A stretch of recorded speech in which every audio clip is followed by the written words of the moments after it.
For we brought nothing into this world, and we can take nothing out of it. Amen. Amen. I thought that it was going to be hard doing the sermon this week following Bishop Swing last week. I had no idea.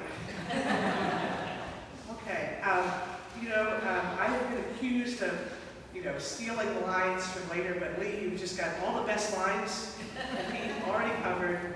But I am going to steal one for the end of this sermon, which is, for us, one of the most important things about being in St. Paul's is that it reminds us how good people can be, which in a turbulent world is a great comfort. Looking at you, carolers. Let me tell you another story about children in church. We just heard one. Our niece was a pistol growing up, and once when she was about 4, she was in church with her parents when the plate was being passed, and she asked loudly, "Dad, why do we always have to pay?" This is what you get when you have children in church. And they just sometimes say exactly what's on their minds, like cookies. And lots of us do that. I definitely have been guilty of this a lot. But it is a good question, why indeed? It is a question we grapple with our whole lives long. And now that it's fall and harvest time, that means thinking about our year-end giving. So what do the scriptures today have to offer us on this topic? Last week we heard no one can serve 2 masters, and Bishop Swing did a brilliant job of that. This week in our gospel, there is the famous story of Lazarus and the rich man, which I feel like I have known my whole life. It is a little black and white, this text. And then there is the letter to Timothy, where St. Paul says, "The love of money is the root of all evil." I never really knew where that expression came from, but I sure will remember now. If that phrase sounds a little preachy, well, that's our patron saint, Paul. His letters often sounded a little preachy. But then there was also this, "For we brought nothing into the world, and we can take nothing out." With some reflection, I think I can see the connection between this and the gospel story about poor Lazarus and the rich man. The unnamed man was surrounded by material riches during his life, only to realize too late that he should have been focused on the eternal. And now he worries whether he set the right example for his family.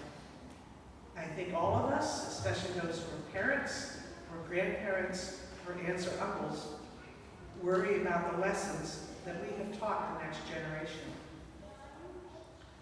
I know I was profoundly influenced by my parents.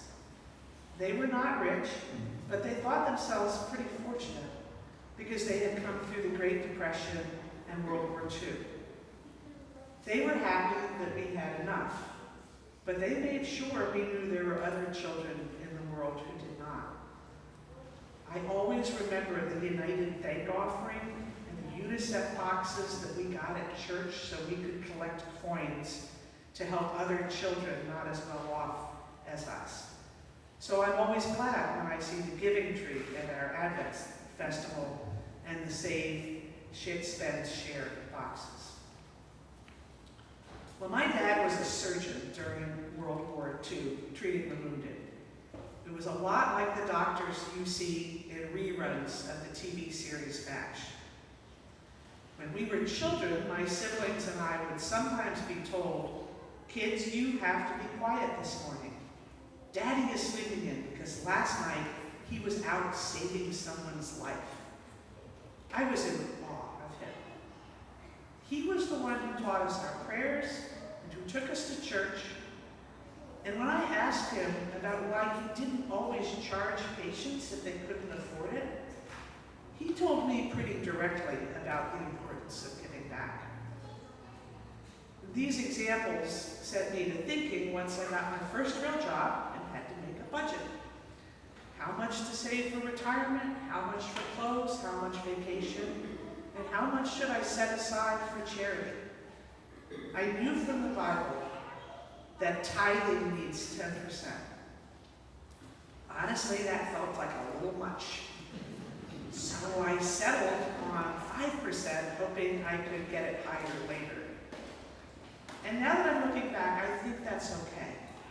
Each of us has to assess where we are in different stages of life and figure out what's right. And it's really different for everyone. But this setting aside for charity went very quickly from being a burden to an opportunity. Every time good causes came along, there was already money set aside and ready to give.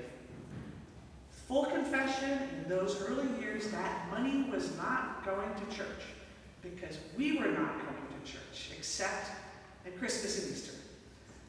Instead, it was going to places like Episcopal Community Services to help the homeless, to save the children, to AIDS relief, or LGBTQ causes. But the day came when it was time to go back to church. Life brings ups and downs, and for us, it was the illness and death of 3 of our parents, in fairly short order, that made us think about finding a place where we could contemplate the larger meaning of things. What a joy to find this welcoming community that embraces the stranger, is truly multi-generational, where kids are accepted as they are, including those with special needs, like the high schooler with autism, who sometimes blurted out things during the service. And what further joy when Dr. Matthews arrived and built our choir school and our music program. We have been here long enough to see those children, like Michael, grow up into caring adults. And recently we spent almost 2 weeks with them in England on our choir residency at Lincoln School.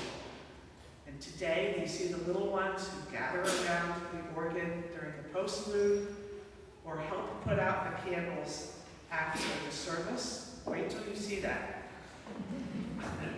It's exciting. Very exciting.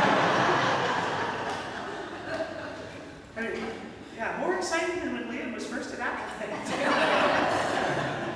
And we see the adults caring for each other and for our community, as they will do in a few weeks' time when we celebrate the life of June Castelli, and volunteers will put together a reception for the family and friends after. As I said, in a turbulent world, to be reminded how good people can be just means the world to us. So when fall comes around and we think about all the things that make this place work, the electricity, the heat, and the staff and clergy who make this a place of refuge and of inspiration every week, we want to be a part of that and contribute to it.